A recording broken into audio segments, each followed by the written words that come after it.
আসসালামু আলাইকুম, আপনার সবাই কেমন আছেন? আজকে আমি নতুন একটি ব্লগ নিয়ে চলে এসেছি আপনাদের মাঝে। আমরা বিয়ে খেতে গিয়েছিলাম, সেখান থেকে আমরা প্ল্যান করি ঘুরতে যাব। আমরা বন্ধুদের সাথে ঘুরতে যাব, তাই আমি তো আপুকে রিসিভ করতে গেলাম। দেখলাম সে সেজেগুজে বসে আছে আমাদের জন্য। এই তো আমরা সবাই রওনা হয়ে যায়, আর আমার আপু এখানে ক্যামেরা নিয়ে ঢং করতেছিল। আমি এখানে আমার বাবার সাথে ঝগড়া করতেছিলাম, কারণ আমার বাবা আমার সেজো বোনকে টাকা দিয়েছে, আমাকে দিল না কেন, সেজন্য আমি ঝগড়া করছিলাম। তেল ছিল না, আমরা 3টা পাম্প ঘোরা পরও তেল পাই নাই।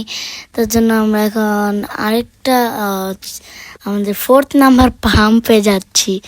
তেল নিয়ে আমরা আমাদের বড় আপুদের বাসায় চলে গেলাম। এখানে আমাদের আপুরা আমাদের নুডলস খেতে, কারণ আমরা খেয়ে আসছি পেট ভরা, এত খাইতে পারব না। আপু রেডি হয়ে গেল, আমরা বের হয়ে গেলাম। এরপরে আমরা গাড়িতে অনেক মজা ঠাট্টা করেছি। এরপরে আমার আপু একটা মজাদার জিনিস বলে, একটা হাস্যকর বিষয় সবাইকে জানাই। তো আপনারা তো জানেন যে আমরা আপুকে নিতে গেছিলাম, তো আপু গাড়িতে ওঠার পর চাক্কা লিক হয়ে গেছে।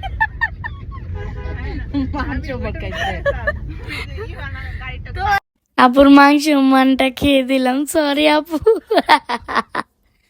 তো আমরা হাসতে হাসতে এবং মজা ঠাট্টা করতে করতে আমরা চলে আসলাম কালিয়াকৈরের একটা ক্যাফেতে। আমরা চলে আসলাম, আর এটা ছিল ভিউ, মাসাল্লাহ সুন্দর ছিল। এরপর আমরা ফুচকা অর্ডার দিলাম। আমি গিয়েছিলাম পানি দেখতে, কিন্তু পুরা নদীটাই হলো কচুরি পানা দিয়ে ভরা।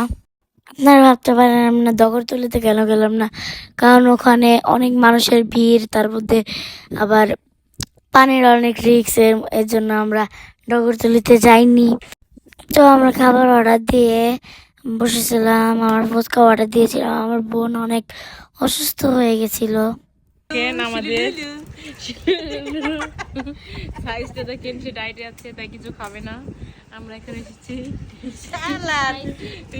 ডায়েটে আছি, তাও দেখা মনে হচ্ছে ডায়েট করি না। তো এই দেখেন আমি আর আমার ভাগ্নি আমরা দোলনা খাচ্ছিলাম। এরপরে আমাদের অর্ডার চলে এসেছিল, আর আমরা ফুচকা নিয়েছিলাম। এই দেখেন আমরা কিভাবে আমি গপ গপ করে খাই। তো খাওয়া শেষে আমরা বেরিয়ে গেলাম ক্যাফে থেকে।